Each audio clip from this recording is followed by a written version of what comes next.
So let's talk about goals. Most people only define success by outcome-based goals.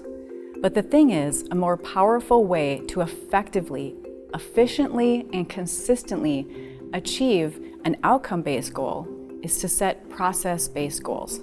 Think about a cross-country runner, or maybe just anyone who just wants to run a 5K in a certain time. They have a goal that they want to run. They work hard towards that goal, the race day comes, and they don't make it. Are they a failure? No, they're not a failure. But the thing is if that is the only goal they set, they will absolutely feel like a failure. But how do you avoid that?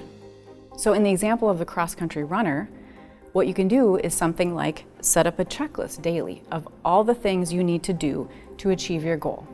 Things like eating right, hydrating, mentally practicing your race, putting in a good workout, sleeping. And every day that they do that, they check off boxes. So they're essentially creating a way to have process-based goals so they know that they put in the work even if they don't actually achieve the goal.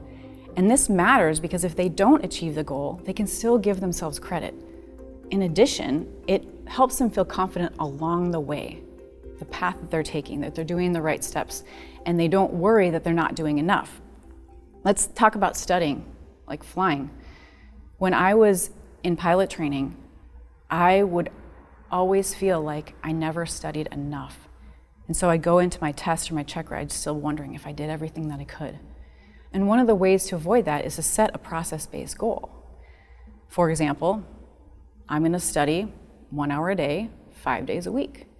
And the cool thing about that is that when I'm done with my 1 hour studying, I can take a break. I can do something that will actually be good for me as well, like read a book, go for a run, watch a TV show. Just something that kind of breaks the stress. But if we don't do that, we have this feeling of never doing enough. So it's really good to set these process-based goals. It's also important that we have a mindset shift, how we're thinking about things. So you have that outcome-based goal, and that would be considered a success, right? But we also need to focus on our effort and our progress. So when I pick my daughter up from gymnastics, one of the things I do is I say, okay, let's do our ESP. This is a technique that Dr. Zinsser uses. So effort, success, progress. I actually shift the order, but I say, okay, where did you put in a lot of effort? Maybe you didn't get anywhere, but you worked really, really hard. And she tells me. And then I say, okay, where did you make a little progress? Maybe you didn't get the new skill or you didn't do it quite right, but where did you make some progress? And she tells me.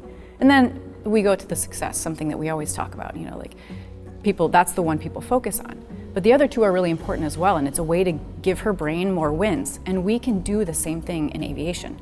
When we get down from a flight, hey, where did I work really hard? Where did I have some progress? And where did I have a success? And it doesn't have to be a big success, it can be a small success. But that adding up those things can really build up our confidence.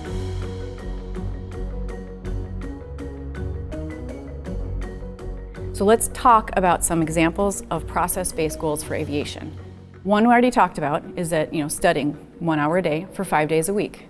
And then once you hit that goal, pat yourself on the back, give yourself credit for the work that you put in. You can chair fly 3 times a day. You can set a goal to make sure I debrief every single flight.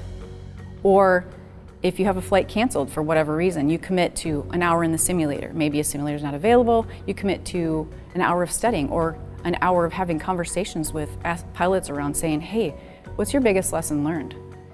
And just taking that time, because a lot of people end up just walking away and like, oh, I guess I'm not flying and go to something else. But we can set goals in different places that aren't just outcome-based. So the idea is to shift your focus away from what you're trying to achieve and focus on what you are committed to doing.